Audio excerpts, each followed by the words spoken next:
Hi viewers, welcome to our channel. ప్రస్తుతం మనతో పాటు దాము బాలాజీ గారు సీనియర్ జర్నలిస్ట్ ఉన్నారు. వారితో ఒకసారి మాట్లాడదాం. సార్ నమస్కారం సార్. నమస్తే. సార్ నిన్న పవన్ కళ్యాణ్ గారు కోర్టుల పైన సుప్రీంకోర్టు పైన ఒక సీరియస్ అలిగేషన్స్ చేస్తారు సార్. అంటే సనాతన ధర్మాన్ని వ్యతిరేకించే వాళ్ళకి కోర్టులు అనుగుణంగా రిజల్ట్స్ ఫలితాలు ఇస్తున్నాయి, తీర్పునిస్తున్నాయని చెప్పుకొచ్చారు. ఇది సుప్రీంకోర్టు మొన్న రీసెంట్గా ఇచ్చిన స్టేట్మెంట్ పైన ఇటువంటి కామెంట్ చేశారన్నట్టు అందరికి అర్థమైపోతుంది. మరి ఇటువంటి కామెంట్స్ని ఏ విధంగా చూడొచ్చు అంటారు? ఎందుకు ఈ విధంగా సుప్రీంకోర్టు పైన వ్యూహాత్మకంగా వెళ్తున్నారు, లేకుంటే ఏదైనా స్వీపింగ్ స్టేట్మెంట్ ఇచ్చారనుకోవచ్చా సార్? ఏంటి అది? స్వీపింగ్ స్టేట్మెంట్స్ పవన్ కళ్యాణ్ లాంటి వాళ్ళు ఎవరు? పవన్ కళ్యాణ్ ఎమోషనల్గా కనబడతాడు, యాక్ట్ చేస్తాడు తప్ప ఎమోషనల్ గై కాదు. అతను క్యాలిక్యులేటెడ్ గై కాకపోతే ఈ స్థాయికి ఉప ముఖ్యమంత్రి స్థాయికి రాడాను. ఆయన జర్నీ చూసినా కూడా వీళ్ళు ఎమోషనల్గా కనబడడం వేరు, ఎమోషనల్గా ఉండడం వేరు. సో నిజానికి ఆయనకి సనాతన ధర్మం పట్ల ఇంత ఎమోషన్ ఉందా అందరికీ తెలుసు. అతనికి ఏమీ లేదు. సడన్గా ఎమోషన్ ఎక్కడి నుంచి వచ్చింది? ఇంతకాలం అతను ఎప్పుడైనా జీవితంలో ఆయనకి ఎంతో 55 53 ఎంతో ఉన్నాయి, 50 దాటింది. ఈ 50 ఏళ్లలో ఎప్పుడైనా ఆయన సనాతన ధర్మం గురించి ఎక్కడైనా మాట్లాడా, తను ఆచరించాడా తన జీవితంలో?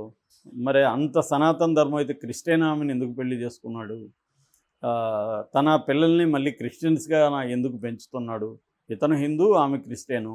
మరి మతాతీతంగా ఇద్దరిని పెంచవచ్చు కదా కనీసం. లేదు, నీకు అంత ఇది ఉంటే ఆమెను కూడా కన్విన్స్ చేసి ఉండాలి కదా. అవేమీ లేదు. నిన్న కూడా వచ్చి మా పాప క్రిస్టియన్ అని చెప్పి డిక్లరేషన్ ఇచ్చాడు. సో క్లియర్గా ఏంటంటే అతనికి ఎప్పుడూ సనాతన ధర్మం మీద ఏ రకమైన ఎమోషన్ లేదు. ఇప్పుడు సడన్గా వచ్చింది. సో దానికి కారణం ఉంది. అలాగే సుప్రీంకోర్టుని బరి తెగించి విమర్శించాడని చెప్పొచ్చు. ఎందుకంటే సుప్రీంకోర్టు అనేది ఒక రాజ్యాంగ వ్యవస్థలో అత్యున్నతమైంది. మిగతా రాజ్యాంగ వ్యవస్థలు కూడా రాజ్యాంగానికి వ్యతిరేకంగా కానీ, దేశ ప్రజల మెజారిటీ దేశ ప్రజలకు ప్రయోజనాలకు వ్యతిరేకంగా ఉన్నప్పుడు కానీ సుప్రీంకోర్టు జోక్యాలు చేసుకుంటాయి అనేక సార్లు. దాన్ని ఇతను నిన్న సుప్రీంకోర్టుకి ఒక వార్నింగ్ లాగా ఇచ్చినట్టుగానే అర్థమవుతుంది. అందరూ కూడా అదే అర్థం చేసుకుంటున్నారు.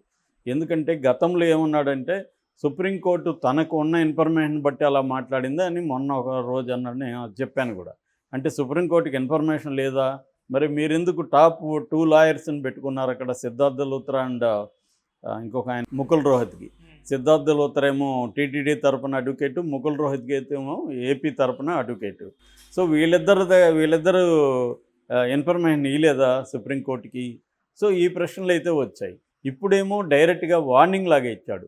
అంటే కోర్టులు కూడా అని మాట్లాడుతూ సుప్రీంకోర్టు పేరు ఎత్తలేదు, కానీ కోర్టులు కూడా సనాతన ధర్మాన్ని వ్యతిరేకించే వాళ్ళకు వైపునే నిలబడుతున్నాయన్నాడు. అంటే కోర్టుని కూడా ఇతను ఒక నిందిస్తున్నాడు. ప్రజల్ని కోర్టు మీదకి రెచ్చగొట్టే విధంగా నిన్న మాట్లాడినాడు.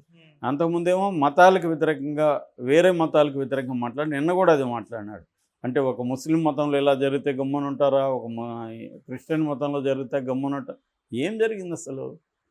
లడ్డులో నెయ్యి యానిమల్ ఫ్యాట్ కలిసిన నెయ్యి లడ్డులో కలవలేదనేది టీటీడీ చెప్తుంది.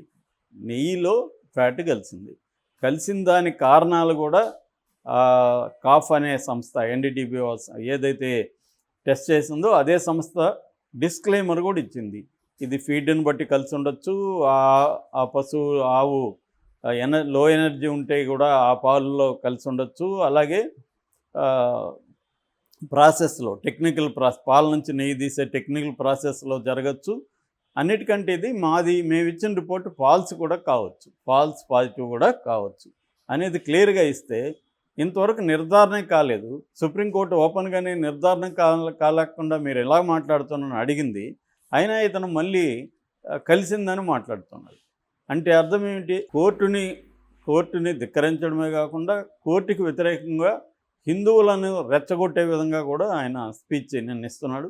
దీని వెనక స్ట్రాటజీ ఏంటి, అతని ప్రయోజనాలు ఏమిటి అనేది మనం చూస్తే దీని వెనక చంద్రబాబు క్లియర్గా కనబడుతున్నాడు. ఎందుకంటే చంద్రబాబు లడ్డుని ఉపయోగించుకొని తన పరిపాలనలో 100 రోజుల పరిపాలనలో జరిగిన లోపాలు కావచ్చు, లేదు తాను ఇచ్చిన సూపర్ 6 హామీలు నెరవేర్చకపోవడం కావచ్చు, తర్వాత వరదల్లో తన ఫెయిల్యూరు, కేంద్రం నుంచి ఫండ్స్ తీసుకురావడంలో ఫెయిల్యూరు, తర్వాత మన ఉక్కు ఫ్యాక్టరీ విశాఖ ఉక్కు ప్రైవేట్ పరం అయిపోతుంది, 4200 మంది ఉద్యోగాలు పోయినాయి. అక్కడ వాళ్ళు తిరుగుబాటు చేసే అవకాశం ఉంది. ఇవన్నీ దృష్టిలో పెట్టుకొని చంద్రబాబు ఏంటంటే ఈ లడ్డుని డైవర్షన్కి ఉపయోగించుకోవడానికి తెచ్చాడు. అది సగటు రాజకీయ నాయకులు అందరూ చేసే పని డైవర్షన్. ఇక్కడ కూడా అదే నడుస్తుంది కదా తెలంగాణలో కూడా. సో అదే ఆయన కూడా చేశాడు.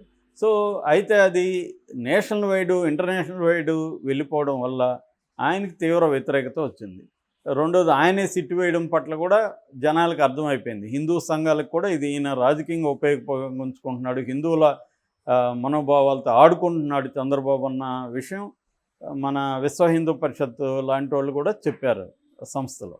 సో అట్లాగే నేషనల్ వైడ్గా కూడా సుప్రీంకోర్టు తర్వాత అయితే ఆ కామెంట్ల తర్వాత నేషనల్ వైడ్గా కూడా వీళ్ళిద్దరి మీద కామెంట్లు కార్టూన్లు కూడా వేశారు. సతీష్ ఆచార్య చంద్రబాబు మీద, ఇటు పవన్ కళ్యాణ్ మీద కామెంట్లు కార్టూన్ కూడా జోకే సెటైరికల్గా వేసి దాన్ని విపరీతంగా డిస్ట్రిబ్యూట్ చేశారు. ఇలాగే నేషనల్ వైడ్గా చంద్రబాబుకి లడ్డు విషయంలో వ్యతిరేకత వచ్చింది. దాంతో చంద్రబాబు మామూలుగా అయితే ఆయన సారీ చెప్పాలి, నేను ఇట్లా తొందరపడి కామెంట్స్ చేశాను నిరూపణ కాకముందే అని, కానీ ఆయన చెప్పలేదు. చెప్పకుండా ఏం చేస్తున్నాడంటే చంద్రబాబు ఇండైరెక్ట్గా సుప్రీంకోర్టుకు వ్యతిరేకంగా మాట్లాడిస్తూ ఉన్నాడు. ఒకటి, పురంధేశ్వరి కూడా ఒక రాజ్యాంగబద్ధంగా ఎన్నుకబడిన చీఫ్ మినిస్టర్ మాట్లాడకూడదని చెప్పే అధికారం కోర్టుకు ఉంటుందా అని ఆమె ట్విస్ట్ చేసి చెప్పింది. చంద్రబాబును మాట్లాడొద్దని కోర్టు ఎప్పుడు చెప్పలేదు సుప్రీంకోర్టు. ఒక లడ్డు విషయంలో కల్తీ జరగలేదని టీటీడీ చెప్తుంది, నువ్వు కల్తీ జరిగామని సీఎం ఎలా చెప్తాడు అనే ప్రశ్నించింది. అట్లాగే నిర్ధారణ కాకముందే ఒకసారి ఫాల్స్ పాజిటివ్ అని ఇచ్చినాక ఫాల్స్ పాజిటివా కాదా అనేది సెకండ్ ఒపీనియన్ ఎందుకు తీసుకోలేదు, తీసుకోకముందే కల్తీ జరిగిందా లేదని నిర్ధారణ కాకముందే కల్తీ జరిగిందని చెప్పి కోట్లాది మంది హిందువుల మనోభావాల్ని ఎలా ఆయన ఆడుకుంటాడు, దేవుణ్ణి కూడా రాజకీయాల్లోకి వాడుకోవడం కరెక్ట్ కాదని కామెంట్ చేసింది. అందులో తప్పేం లేదు. అదే అందరూ అనేక మంది కూడా నాతో సహా మాట్లాడాం.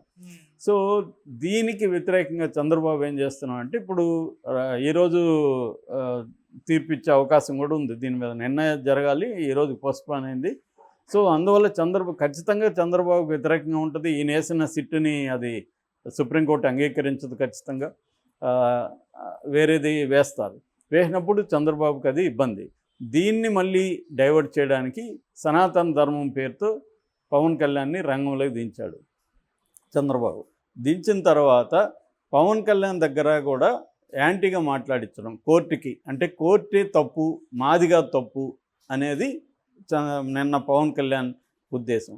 అంటే క్లియర్గా ఆయన కోర్టు ధిక్కారానికి పాల్పడ్డాడు. పవన్ కళ్యాణ్ ఉద్దేశం ఏమంటే కోర్టు ఆయనకు కూడా తెలుసు ఇవన్నీ తెలియకుండా, నీకు నాకంటే కూడా ఆయన తెలివైనోడు, ఆయనకు తెలియదని ఏం లేదు. వీళ్ళంతా రాజకీయ నాయకులు చాలామంది తెలిసే మాట్లాడతారు, మళ్ళీ పొరపాటు అయిందంటారు. రేవంత్ రెడ్డికి తెలీదా కవిత బెయిలు మోడీ ఇప్పించాడంటే కోర్టుకు కోపం వస్తుందని ఆయనకు తెలీదా? కోపం వస్తే ఒకసారి పడేద్దాం, ఏమవుతుంది, ఈ లోపల మన నెరేషన్ వెళ్ళిపోతుంది కదా జనాల్లో అనేది ఆయన ఉద్దేశం. అట్లాగే వీళ్ళు కూడా ఇప్పుడు రేపొద్దున కోర్టు ఒకవేళ తప్పు పట్టిందనుకో, పవన్ కళ్యాణ్ ఇది ఖచ్చితంగా అవతల సుబ్రహ్మణ్య స్వామి అవతల ఉండేది ఆయనే వదిలిపెట్టాడు. ఇదంతా రికార్డ్ చేసి ఆయన తీసుకెళ్ళి ఇప్పుడు కోర్టులో పెడతాడు ఖచ్చితంగా. సో పవన్ కళ్యాణ్ ఇలా మాట్లాడాడు కోర్టులో, పవన్ కళ్యాణ్ మీద రేపు కోర్టు కామెంట్ చేస్తుంది. పవన్ కళ్యాణ్ ఏమో అరెస్ట్ చేసి లోపలేదు కదా, వేస్తే మళ్ళీ ఆయనకే మంచి పేరు వస్తుంది కదా. హిందువుల కోసం, సనాతన ధర్మం కోసం పవన్ కళ్యాణ్ కోర్టును కూడా ధిక్కరించాడు, ఒక గొప్ప నాయకుడు అన్నట్టుగా వస్తుంది కదా. ఇవన్నీ ఆలోచించుకొని అతను కోర్టు మీద మాట్లాడినట్టుగా మనకు అర్థమవుతుంది. సో క్లియర్గా పవన్ కళ్యాణ్ కోర్టుని ధిక్కరించాడు. రేపొద్దున ఆయన రాజ్యాంగ వ్యవస్థల్ని గౌరవించలేదని ఇంకొకరిని అడిగే హక్కు పవన్ కళ్యాణ్కి ఉండదు. ఎందుకంటే ఈయనే నీకు నచ్చకపోతే కోర్టును నువ్వు ధిక్కరిస్తే ఇంకొకరు కూడా అదే పని చేస్తారు కదా. రాజ్యాంగ వ్యవస్థల్ని ఎవడైనా ఎందుకు గౌరవించాలి నువ్వు గౌరవించినప్పుడు? కాబట్టి అదే ప్రశ్న రేపు పవన్ కళ్యాణ్కి కూడా వస్తుంది. ఇదేంటంటే ఒక డేంజరస్ గేమ్కి పవన్ కళ్యాణ్ ఆంధ్రప్రదేశ్లో తెరలేపాడు. ఒక యోగిలాగా ఉత్తరప్రదేశ్లో, లేకపోతే శివరాజ్ సింగ్ చౌహాన్ లాగా నార్త్లో ఎట్లాగైతే బీజేపీ హిందూ మతత్వాన్ని ఉపయోగించుకొని ఓట్లు కోసం నానా తంటాలు పడుతుందో, అదే పని పవన్ కళ్యాణ్ ఆంధ్రప్రదేశ్లో చేయడం కోసం ఆయన ట్రై చేస్తున్నాడు. నాకు కులాలు లేవు, మతాలు లేవు అని వందల సార్లు మాట్లాడిన వ్యక్తి ఇవాళ సడన్గా నేను హిందూవాది, నేను సనాతన ధర్మాన్ని కాగడబట్టి తీసుకెళ్తాను,